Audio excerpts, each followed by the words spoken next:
Hola, bienvenidos al canal La Inteligencia Espiritual. Continuamos con esta temática llamada Nuestra Nueva Vida en Cristo y el podcast de hoy tiene como título Gracia sobre Gracia. El valor del ser humano se puede inferir por el precio que Cristo pagó para redimirnos. Él se hizo carne y murió por nosotros, y fuimos perdonados, justificados y por el nuevo nacimiento renovados en la imagen de Dios por el Espíritu Santo. Solo de esta forma podemos alcanzar el más alto potencial en Cristo y tener vida abundante. Por eso debemos vivir en Cristo por fe y gracia. Así el pecado no tendrá dominio sobre ustedes, porque ya no están bajo la ley, sino bajo la gracia. Romanos 6:14. La gracia es sinónimo del Evangelio de Cristo, y apartarse de ella significa volverse a un evangelio falso. Gálatas 1:6. La gracia de Dios concibió la salvación de los pecadores desde la eternidad, pasada antes de la fundación del mundo. La salvación proviene de la gracia manifestada en la muerte de Cristo, siendo justificados gratuitamente por su gracia, mediante la redención que es en Cristo Jesús. Romanos 3:24. La gracia nos revela a Cristo e incluso nos da la fe que es condición para la salvación. Porque por gracia soy salvo por medio de la fe, y esto no es de vosotros, pues es don de Dios, no por obras para que nadie se gloríe. Efesios 2, del 8 al 9. La gracia viene de la plenitud de Cristo, por eso es más que un favor de Dios. Dios acude con toda su provisión y poder en nuestra necesidad. De su plenitud tomamos todo gracia sobre gracia. Juan 1:16. Gracia sobre gracia habla de gracia acumulada, una gracia seguida por otra. Tal gracia es nuestra cada día, es ilimitada y suficiente para cada necesidad. Pablo la llamó la abundancia de la gracia en Romanos 5:17.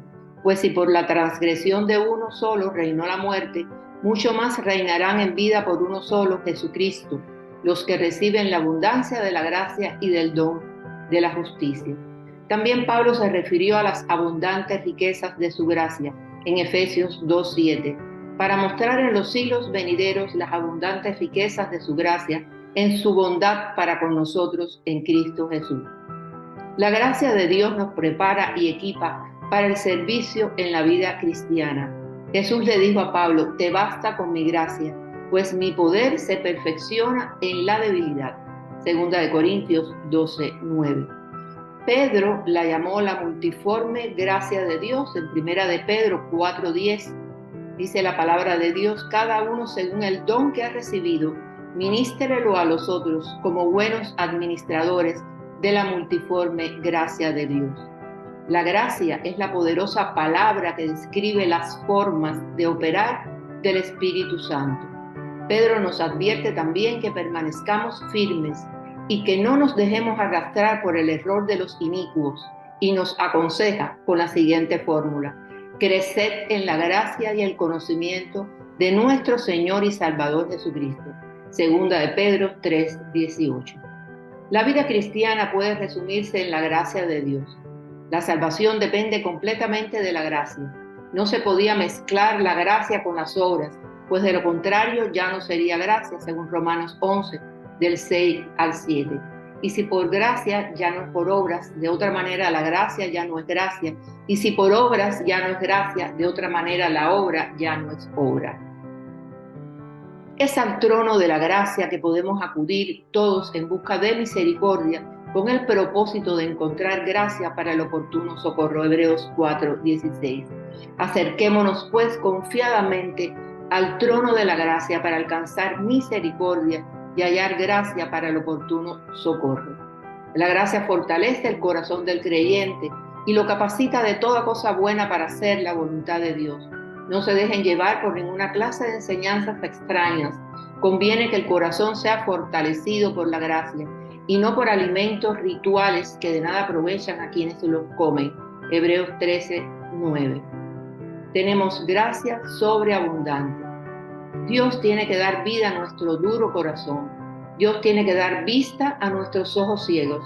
Dios tiene que dar entendimiento a nuestras mentes entenebrecidas. Toda la obra de salvación es un milagro de Dios. Recibimos al Señor Jesucristo por fe, pero es Dios quien nos da el deseo, la capacidad y el entendimiento para hacer eso. Ninguno de nosotros puede gloriarse acerca de nuestra fe o de nuestra salvación, ya que es todo debido a la gracia de Dios de principio a fin. Todas las cosas que son beneficiosas para nosotros provienen de Dios. Por eso se nos da con suficiencia, abundantemente, de manera que podamos hacer buenas obras. O sea, se nos bendice para que seamos de bendición para otros. Dios es el que pone la semilla de siembra en nuestras manos. Es quien resuelve nuestras necesidades y multiplica lo sembrado. La magnificencia de la gracia de Dios está espectacularmente declarada en 2 Corintios 9, del 8 al 11. Y poderoso es Dios para hacer que abunde en vosotros toda gracia, a fin de que teniendo siempre en todas las cosas todo lo suficiente, abundéis para toda buena obra, como está escrito: repartió, dio a los pobres, su justicia permanece para siempre.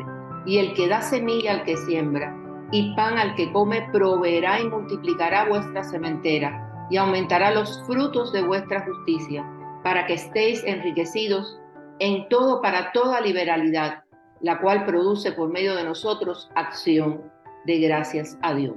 2 Corintios 9, del 8 al 11. Gloria a Dios.